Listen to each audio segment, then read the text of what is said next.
5 seconds to go.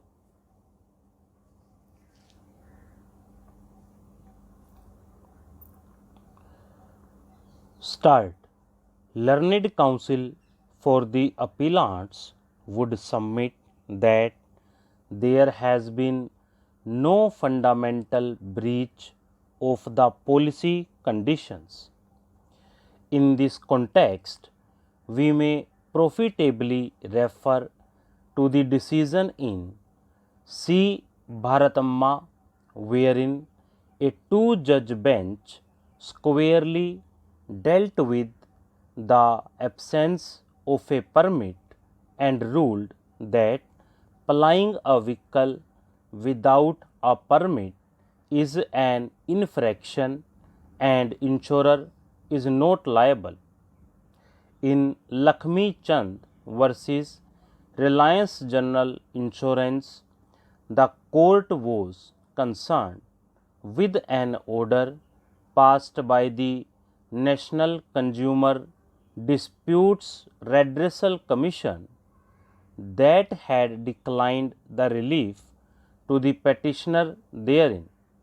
The insurer in the said case had taken the plea that the complainant had violated the terms and conditions of the policy, for 5 passengers were travelling in the goods carrying vehicle at the time of the accident, whereas the permitted seating capacity of the motor vehicle of the appellant was only 1+1.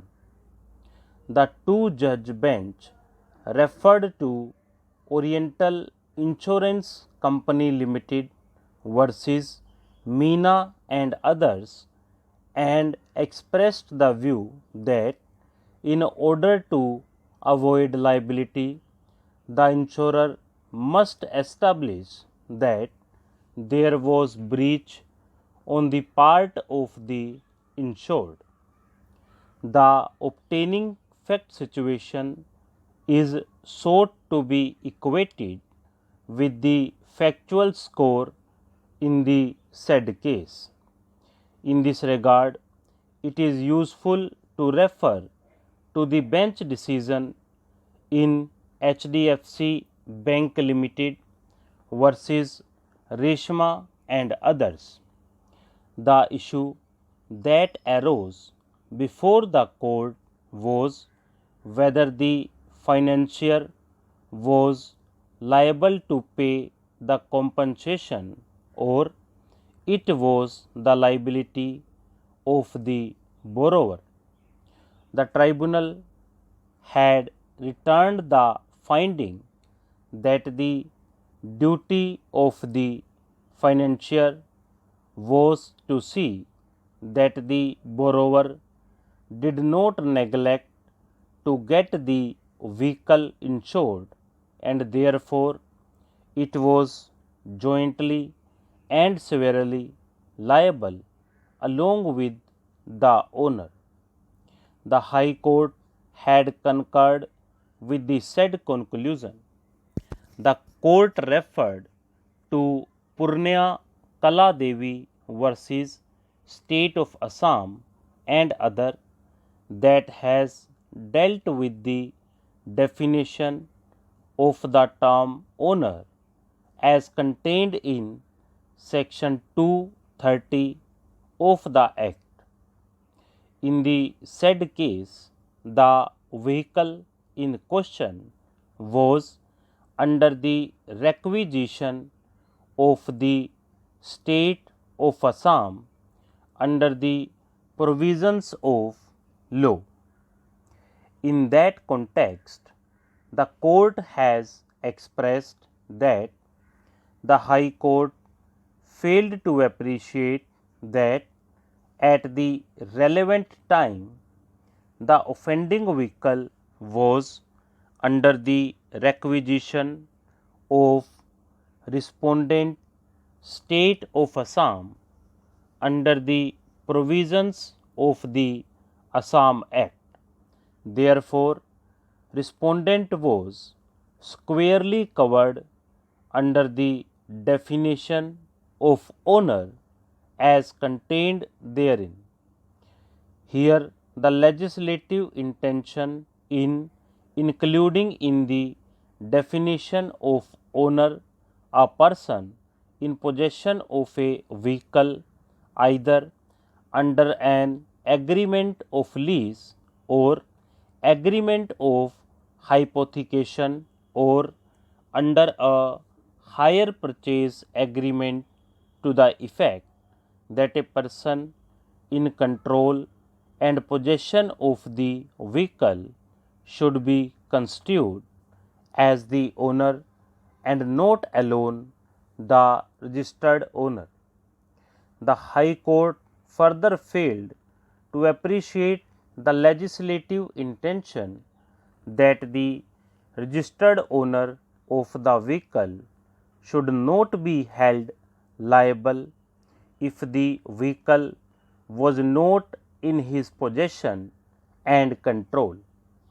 The High Court also failed to appreciate that Section 146 of the 1988 Act requires that no person shall use or cause or allow any other person to use a motor vehicle in a public place without an insurance policy meeting the requirements of Chapter 11 of the 1988 Act, and the state government has violated the statutory provisions of the 1988 Act.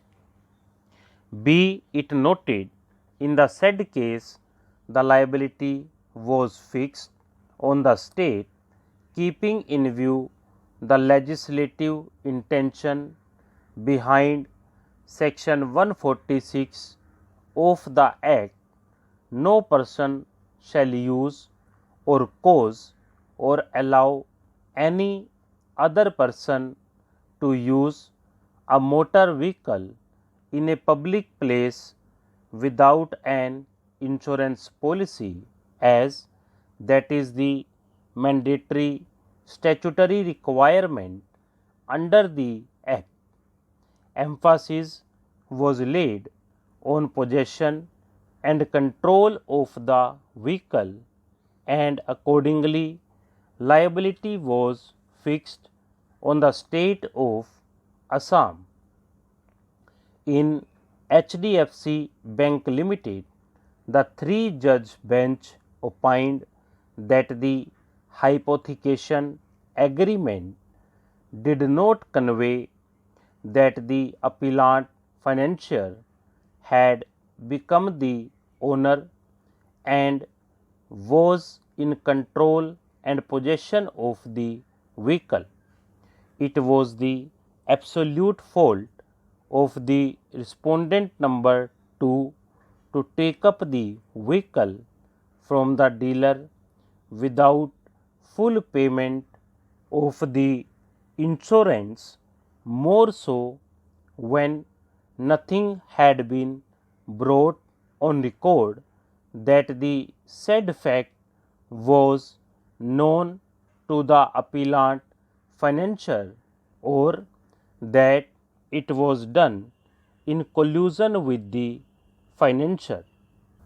The court held that when the intention of the legislature is quite clear to the effect that a registered owner of the vehicle should not be held liable if the vehicle is not in possession and his control, and there was evidence on record that the respondent number 2 plied the vehicle without the insurance in violation of the statutory provision contained in Section 146 of the Act, the High Court could not have got the liability on the financier, and finally